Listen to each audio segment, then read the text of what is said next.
Good morning, everyone. Welcome to the International Conference on Equitable Education, All for Education. And now we are at the Parallel 1A, Policy of the Ministry of Education and Practices. Today we are fortunate to have our three speakers from different countries. The first speaker is Ms. Soo Jin from the Ministry of Education, Republic of Korea. The second speaker is Mr. Robert Jenkins from the Unicef headquarters in New York City.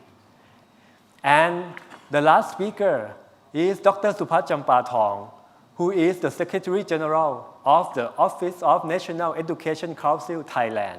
Let me start with the first speaker, Ms. Soo Jin from the Republic of Korea. Good morning, good afternoon, and good evening. Thank you for allowing me to take the floor. I'm Soo Jin Choi, the Director of the International Education Cooperation Division in the Ministry of Education, Republic of Korea. It is my honor to have an opportunity on behalf of the Korean Ministry of Education to give you an update on how Korea is responding to COVID-19. COVID-19 has brought unprecedented changes to our everyday life. Education was no exception.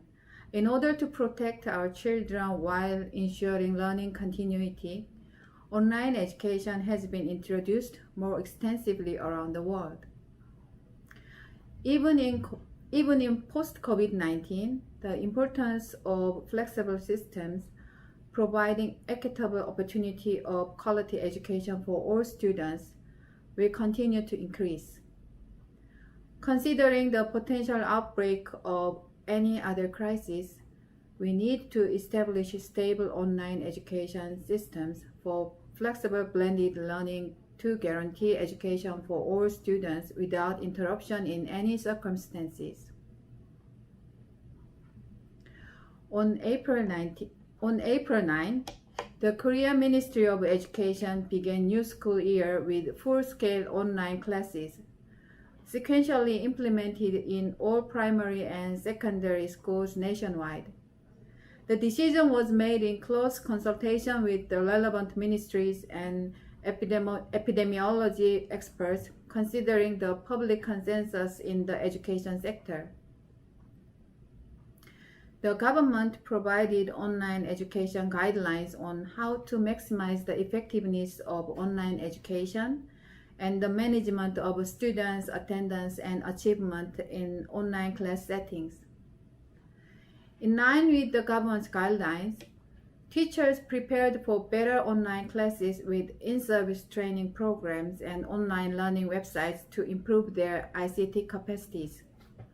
Also, teachers voluntarily share information on how to improve their online teaching skills by participating in teachers' learning communities.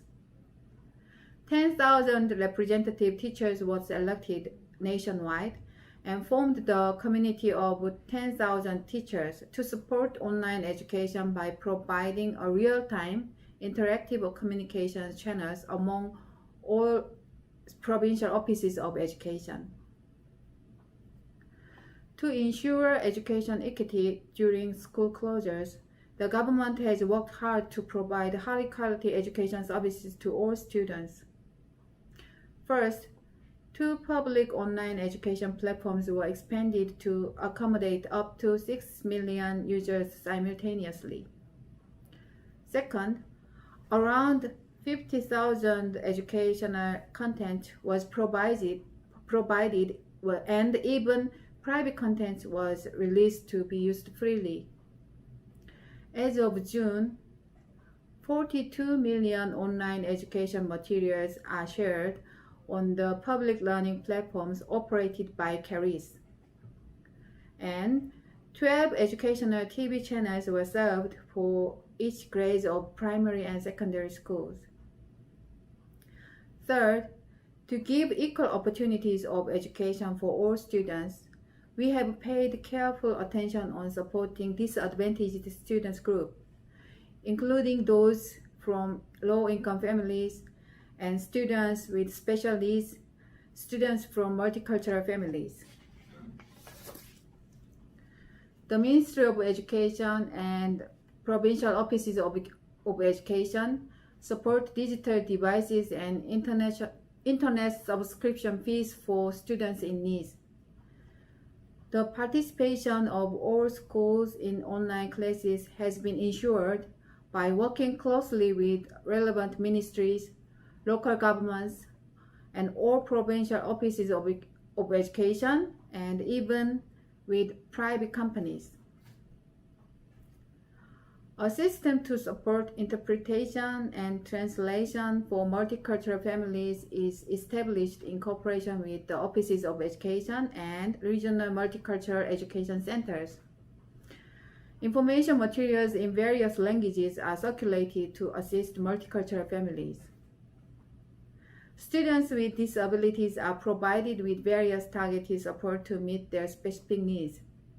For example, a website has been set up to assist them, and they are provided with learning packages and materials together with a home visit. Apart from supporting disadvantaged students, emergency childcare services are offered to reduce the burden of childcare caused by school closure.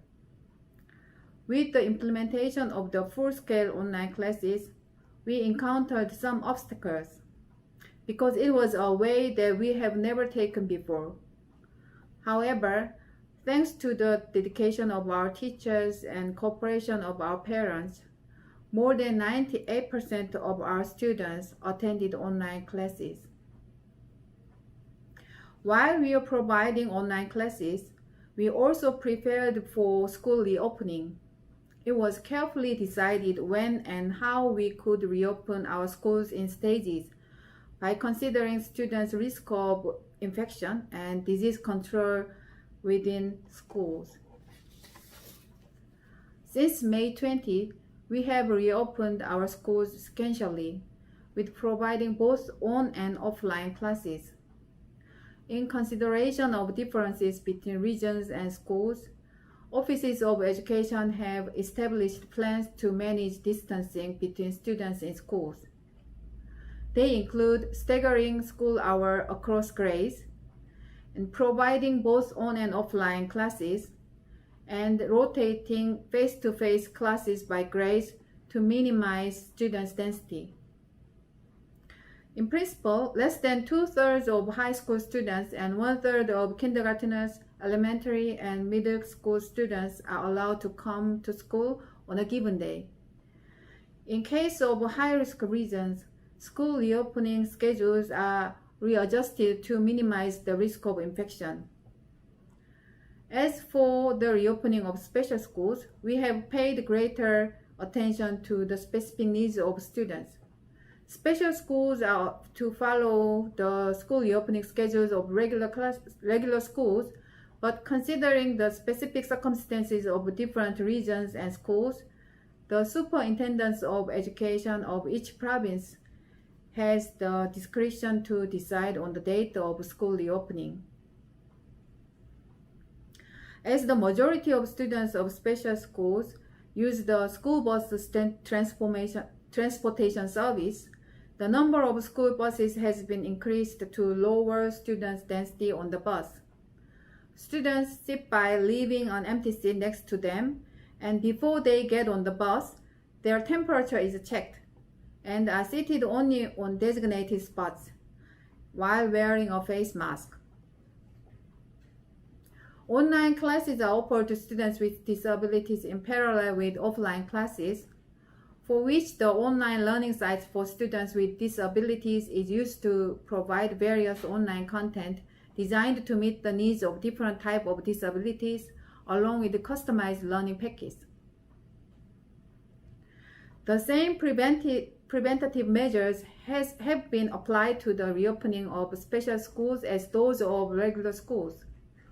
For all schools in Korea, thermometers are installed, students' health is checked every morning, and stock up on preventative equipment, and repositioning sittings in the cafeteria, and insert a time lag between students during the lunchtime to minimize student contacts.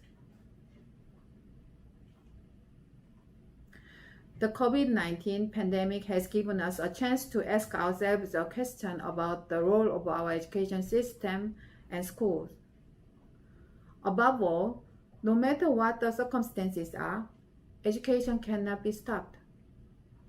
We should guarantee customized learning for all to ensure continuity in students' learning and growth, without leaving any students behind.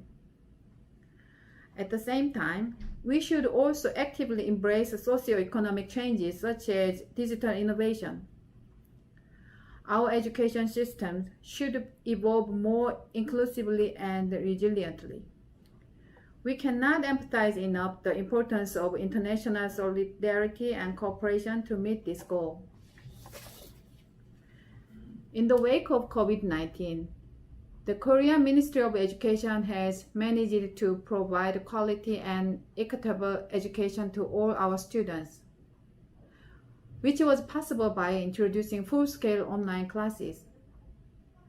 And we are extensively sharing our experience with governments and international organizations around the globe. Moreover, to turn the current crisis into an opportunity, we are preparing for post-COVID-19. Changes and innovation in school education need to facilitate it. By working closely with private sectors, we are currently in the process of developing the Korean-style online education system to promote the growth of all our students. All children in the world need to receive quality education even in the crisis, regardless of their nationality and socioeconomic backgrounds. The Korean Ministry of Education will actively work with countries that want to collaborate with us. Not only that, we will always be committed to global solidarity and cooperation to overcome COVID-19. Thank you very much. Thank you, Ms. Soo-jin, for your excellent presentation of education in Korea. And let's go to the presentation of Mr. Robert Jenkins from the Unicef. Good morning, good afternoon, good evening, colleagues. My name is Robert Jenkins, and I'm the Global Chief of Education for Unicef. And it's my great pleasure to be with you all for this important conference on equitable education. I greatly appreciate this opportunity, and thank you very much to the organizers for giving me this opportunity, and thanks also to my colleagues. Before the pandemic, already over 250 million children were out of school. When the pandemic led to school closures, and at some point, as many of you will know, we peaked at over 1.5 billion children having their education disrupted due to school closures. The learning crisis further deepened.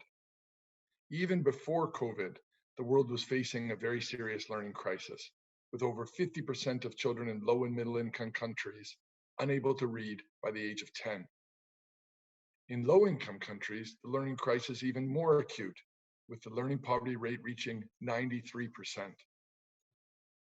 With COVID-19, we are now looking at even more divisive and deepening learning crisis with widening disparities. The gap between the children who have technology at home and those who do not has never been more glaring. In 71 countries, less than half the population has access to the internet. In sub-Saharan Africa, that ratio drops to less than a quarter. And about 35% of households from the poorest quintile do not have electricity, according to the analysis from Unicef country offices that has this disaggregated data. As many of you will recognize, the longer that children are out of school, the more vulnerable they become to risks of physical, emotional, and sexual violence. Also, very important social, emotional, and mental health issues, and the less likely they are to be able to break out of poverty. A new report by the World Bank estimates that without remedial action, the generation of students will suffer a $10 trillion, that's right, $1 trillion loss in learnings in total. UNICEF supported 6 intervention areas, or 6 areas of our program response. We have a very, very close partnership with with many colleagues at the regional level in East and Southern Asia, as well as in countries. We work in very close partnership with many, including the World Bank, sister UN agencies, the IFRC, civil society partners, and increasingly the private sector in order to realize our shared goals. The 6 key intervention areas are laid out in this slide. We began with, and actually throughout, coordinating with many, as I mentioned, ensuring efficiency and delivering, including supporting real-time monitoring, meaning monitoring that will generate data in order to take corrective action. We then, at the beginning of the pandemic, we're focused on ensuring schools remain safe for children. Then as schools closed, we moved to stage 3 to promote remote learning and ensure children could continue on their learning pathways. Then we broadened the support to scale up psychosocial, health, water, and nutritional services, including reaching children while they were remote learning. We are now in the process of supporting opening up better schools, as we call it, working with governments all over the world and partners to, as they plan and manage the opening up process, that it's done in a way that keeps the most vulnerable children at the forefront. It seizes this opportunity to introduce new ways of learning and also continues to focus on overall holistic needs of children. And critical was the 6th part of which is throughout, which was documenting and disseminating best practices. Many of you will have seen the framework for reopening schools. This is the stage I mentioned during that 6 at stage 4. Many countries are going through at the moment.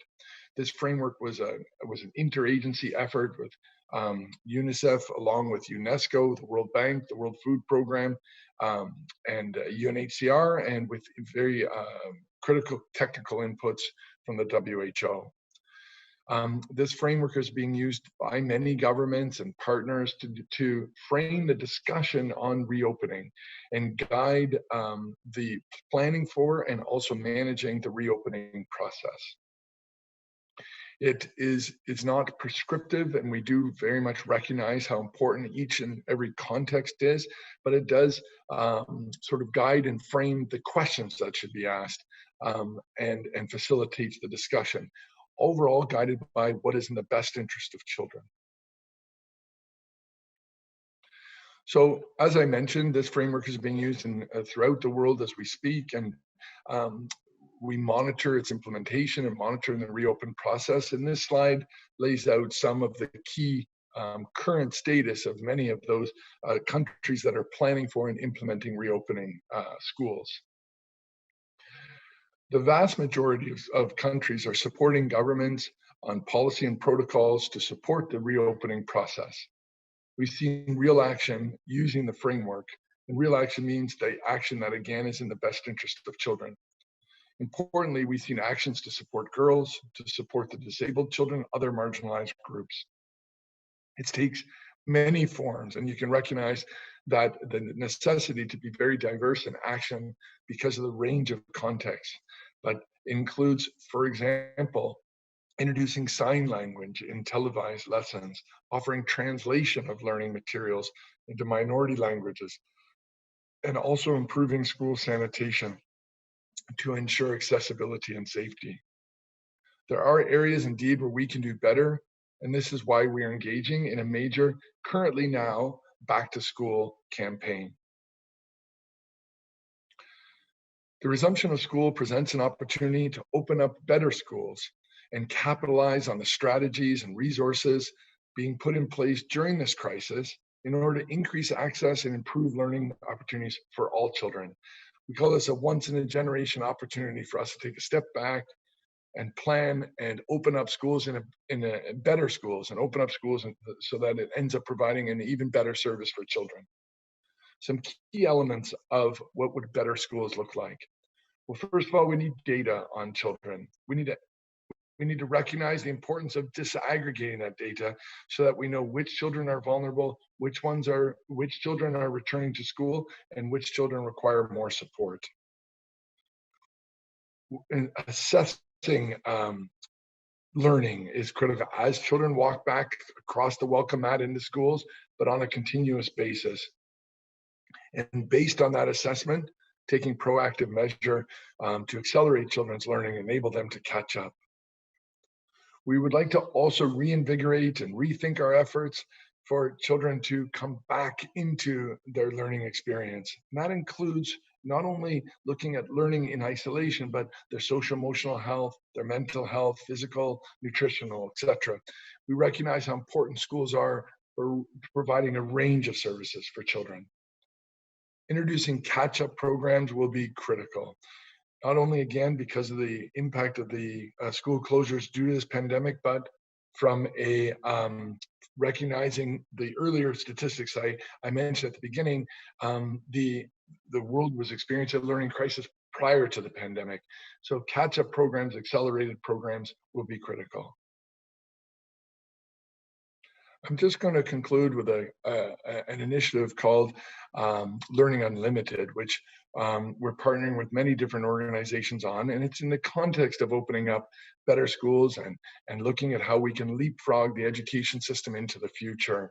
And it focuses on providing all children access, connecting all children and providing them access to digital learning solutions, world-class digital learning solutions from an equity point of view so that all children globally have the same opportunities.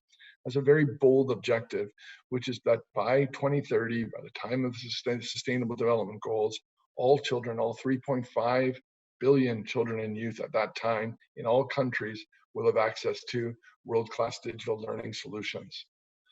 And the elements of this initiative is to, again, strengthen the quality and reach of national digital platforms, scale up other IT-enabled solutions. We need to curate content so that it can reach the most marginalized and also focus on those key skills in order for children to be successful. And also support work and find solutions so that all children may have a device that's appropriate and able for them to access world-class education. Thank you again for this opportunity. I wish the conference and all the participants and the organizers the best in the days to come, and I very much look forward to keeping in touch and working with you all. Thanks again. Thank you very much, Robert, for your excellent presentation. Let's go to the presentation of Dr. Supat Champathong from the Ministry of Education, Thailand. Good morning, and maybe today I will show you for some information in Thailand. And I think I divide my presentation into two parts. The first one, I would like to show you for exiting of education in Thailand. The second one, I will show you that the policy of Ministry of Education and what we have to cope with the problem of the COVID-19. First of all, I would like to show you that this is show the number of the population in Thailand. Since 25 years ago, we have around 57 to 58 people in Thailand. And this year, we have a number of the people in Thailand around 66 to 67 million. That show that more than 20 years, the number of the people in Thailand not increased too much. And this is the information for around 7 years ago.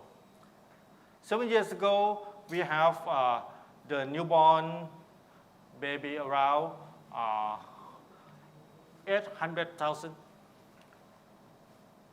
Around 2 years ago, we have a newborn baby around 6,600,000. And last year, we have a newborn around 6,100,000 new baby. So it means that every year in Thailand, the newborn are decreased and decreased. It means that the student in the future will be decreased too. This is the picture to show that what the prediction of population or population pyramid in Thailand. Now we are here like this, but I think next 10 years or next 5 years, we will go to the aging society. It means that more than 25% of the people in Thailand in next 5 years should at the age more than 60. That is maybe one problem in the future of Thailand. Let me show you what is the organization in Thailand who have a responsibility to take care about the education system in Thailand. First is the Ministry of Education. They take care the student since they are 3 years old until 22 years old. It means that when you are 3 years old, you can go to the early childhood school. But we can take care of you until you are finished in bachelor degree. And another, you can see this, we call it Mahesi, Ministry of Higher Education, Science, Research and Innovation. Very long name. They have to take care the people who want to study in the level of bachelor degree, master degree, and doctoral degree. You will see the Ministry of Education and Ministry of Higher Education do something overlap. It means that they all teach in the bachelor degree. This will show that the system of education in Thailand. First, the formal education. Everyone should go to the school at the age of 6. And you have to study in primary education to lower secondary education. You have to finish the compulsory education at the grade 9 compared with another country. And after that, if you want to study more, you can choose 2 types. First, go to the upper secondary education. The second, go to the vocational education. They all study to the bachelor degree in 2 types. And after that, if you want to study in graduate school, you have to go into the university to study in the master degree or doctoral degree. And if you could not study in the school or any problem of you can go back to another organization we call non-formal education office. They can take you, if you are at the age more than 15, you can come and study in the non-formal education. This office will take care of you until you finish the upper secondary education. In Thailand, we have more than 50,000 early childhood center to take care the baby who are newborn until you are 6 years old. This is a duty of the organization of the Thai government. Another, I will show some number of this. This is the number of schools in Thailand. We have more than 30,000 schools to take care of the children in Thailand, in the primary school and secondary school.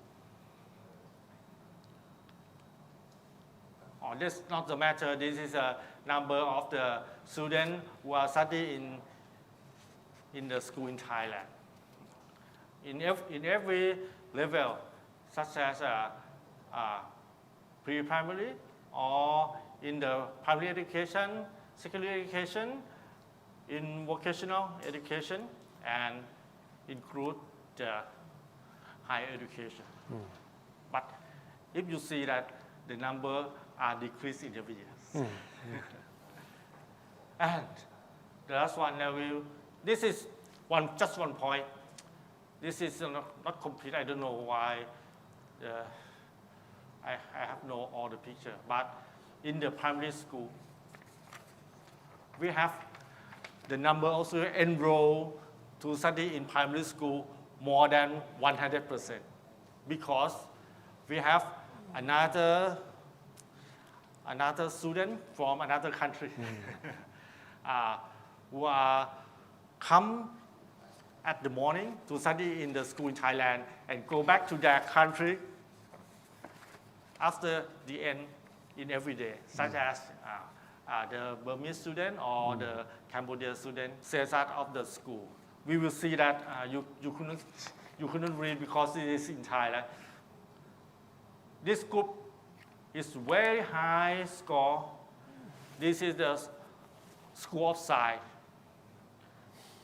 This group, the student from this group is so high score too.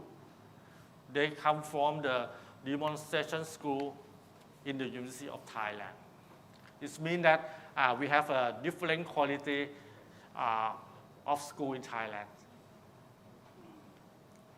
And the second part, I will talk to you about the education provision policy for next year. This is not mine. This is the vision of the minister. He designed for 6 strategies about the human capital strengthening, the national competitive, the eco-friendly development like ecosystem. We try to make national security, and we try to make more opportunity for education, and the last we try to develop the quality of the public sector. And as you said, I think every country have a problem of COVID-19. I think Thailand can cope it very well, but the COVID-19 still with us. I think to next year. So the Ministry of Education tried to change something about the education system in Thailand. Not much, because it's like a short-term problem, but we still have to take care of them for a year. First, we try to postpone the semester. In fact, we will open the school around, start around May. We have to change to the schedule to July. No. The second one is that if we couldn't open the school, or the school couldn't start to teach, what we should do, we have the system like distance learning in the I can say that the on-air style. Yes. We use we call DLTV, distance learning television. The teacher can teach from the Gaikamwon school, and they can show to every school in Thailand that what the teacher teaches, and the teacher in the school have to change their role, not to be a teacher, to be like an assistant teacher for the teacher who teach in the television. But, you know, at first, the Ministry of Education don't try to make this like distance learning in the first priority in our plan. Yes. But the COVID-19 make it faster than we expect. The second thing we try to make like a plan B, plan C is that we make the curriculum and you can rerun in the online, in the internet system. What we have to do is that the parent have to change their role to be like a teacher assistant too.